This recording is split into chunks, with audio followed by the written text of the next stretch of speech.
Now to the fuel filters. This is the one for the front engine. I'm going to throw that over there. I don't need it right now. And this is the one for the rear that I'm about to remove. This is a Mopar fuel filter. Since I started using these almost 7 years ago, the dealer charges $80 per filter. So that's $160 for 2 filters. And you can, and then they charge you like, I think another 180 or something. It came up to like over almost $300 to $400 just for the dealership to replace just the fuel filters. However, I've been ordering mine offline. I get both filters for the price of one, $80. But things have changed, obviously. The cost of things have gone up. So, one filter, it's still cheaper to order them offline. You can get 2 filters offline now. It's for about 90 to 100 bucks, which is still not bad compared to what you can get it from the dealer. All right. And what else did I want to say?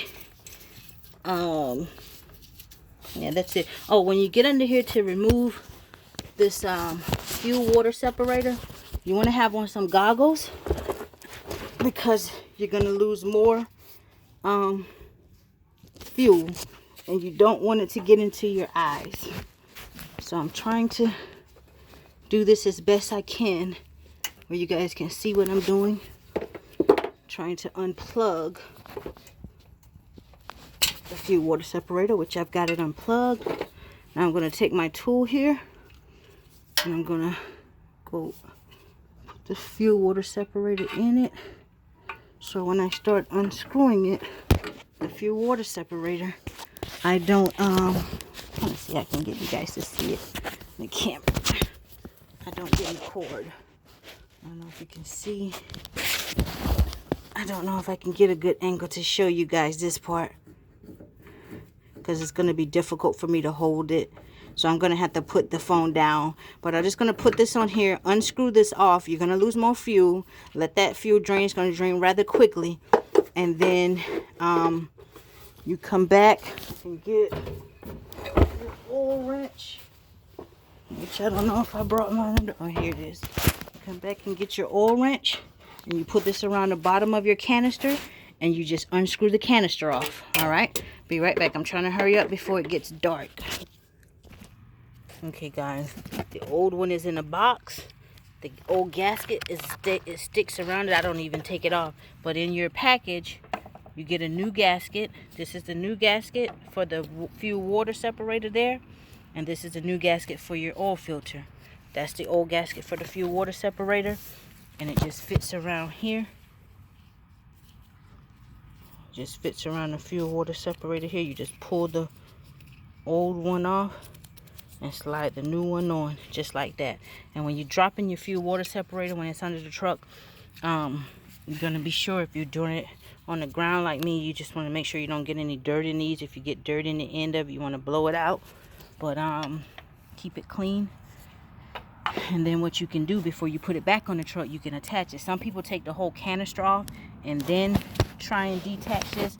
I don't like to do that. I like to take it off while it's on the truck. It's on the truck, like, oh, let me show you where the gasket goes for this though. This is the gasket, the O-ring that goes on top of the canister when you screw it back on. Alright, and then the fuel water separator, I'm trying to do it with the camera. If you want to attach it, I don't know how I'm going to do this. If you want to attach it, nope, doesn't show. Before you put it back on the truck, you attach it like this.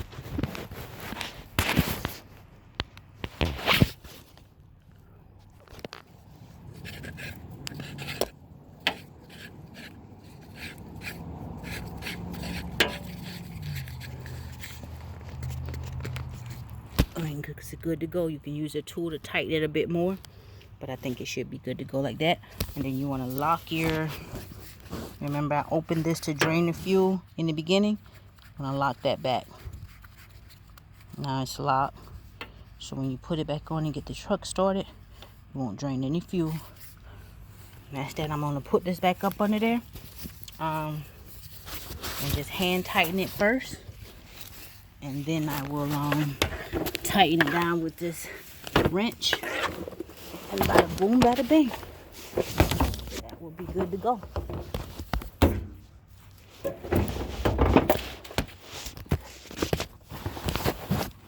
Very simple. Ouch. Don't bump your head like me.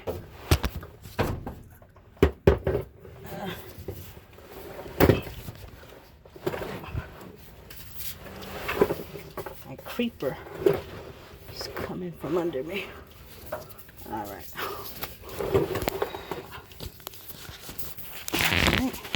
And you can take a towel and dry all the fluid that was leaking on your differential.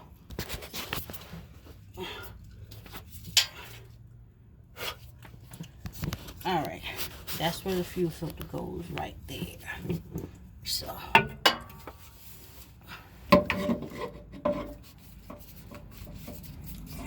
hand tighten it, get it on there first. All right.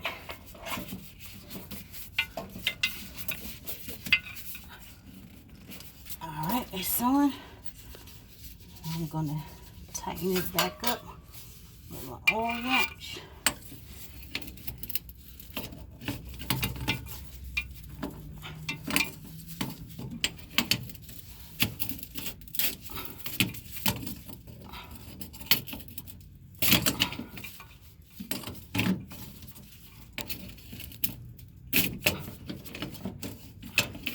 Come on, oil wrench. I'm trying to do this with one hand so I can't.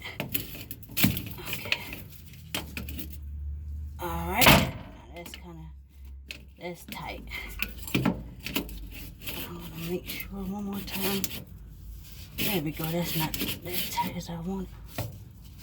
There we go. All right, that's tight. If it's not tight enough, you'll know, because when you start it and fuel starts to flow, you'll see it dripping, but that's tight. And then I'm gonna plug up this fuel water separator.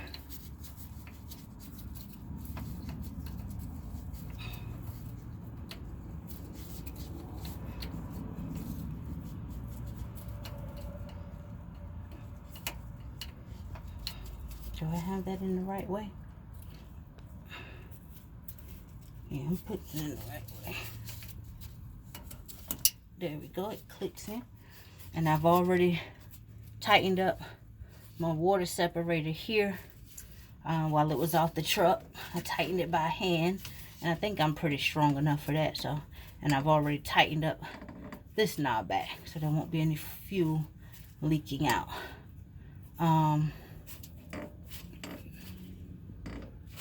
Make sure. Yep, it's tight. All right, so this is good to go. The rear filter is changed. Now we're gonna go to the front. All right, stand by. Now I like to clean up as I go, so I'll put this creeper up. But if you need a creeper or you want one, Harbor Freight is one of my favorite stores. You can get one of these for I think $29 to $30. Yep. Okay, now changing the front fuel filter. This is called a swivel socket. So basically what this does is acts like a joint, like your rotator cuff. You know, it lets the socket move. I'm going to show you how I hook it up on the extension. So I'm going to snap it down on this extension. Wait a minute, didn't have it in the right spot. Alright, I'm going to snap it down on this extension, lock it down on there, and now I'm going to add the socket. This is a, I don't know how many inch extension this is, but Harbor Freight, they come in a pack. Use the longest one in the pack, Pittsburgh, the extension, socket extensions. I'm going to put the socket on the end of this.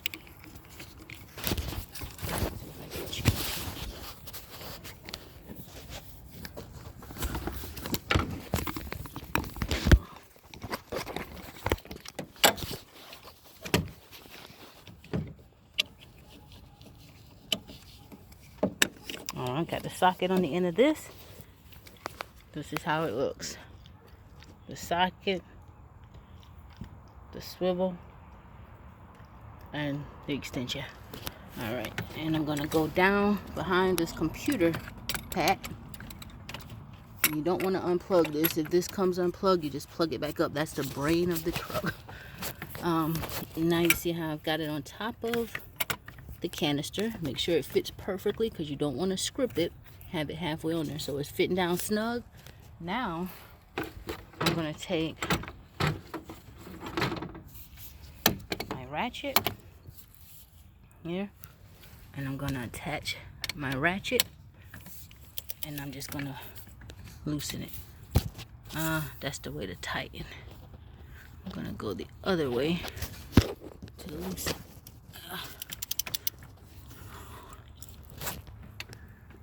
I need 2 hands. Let me put this down for just 1 second. I need 2 hands to get it started. Oh shucks, I dropped my oil cap.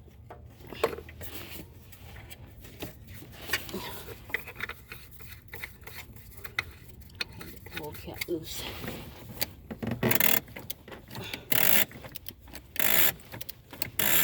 Come on now. Alright. I've got it loose. It comes off with the ease. I can finish loosening it by hand now that I've got it so loose. See? So I can take off my socket. Oh, I dropped the socket. It went on the ground. There we go. And there's more fuel leaking because the pressure is off. Now I'm going to stop. I'm going to close that because I don't want any more leaking on the ground. And you can close the valve by hand. So now I've closed the valve. I don't have to worry about that. And I start it up. And now my top is off. Whew. And that's the canister inside of there. And there's a O-ring on the side of the canister as well. In the box, you get a new one, get another O-ring, and another canister. Alright, so I'm gonna stop this. Now to get that O-ring off of that canister, sometimes it can be a little tricky. So I'm gonna show you something. I have a little tool.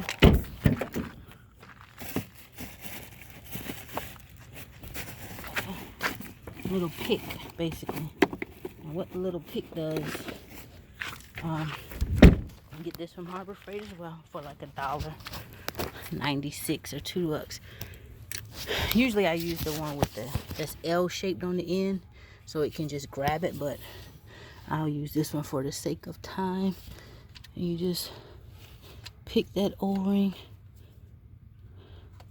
from the bottom and pull it on off. There you go. And your new O-ring, you just take it, push it down on there, pull the old canister out, and push the old canister down, tighten everything back up that I just did in reverse.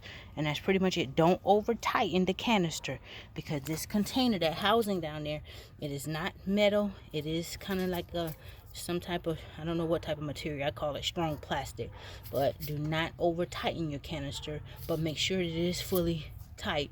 And you'll know, because when you crank up and fuel starts running, if it's not tight enough, fuel will start seeping out of there as well, and then you just have to tighten it a little bit more. That's it.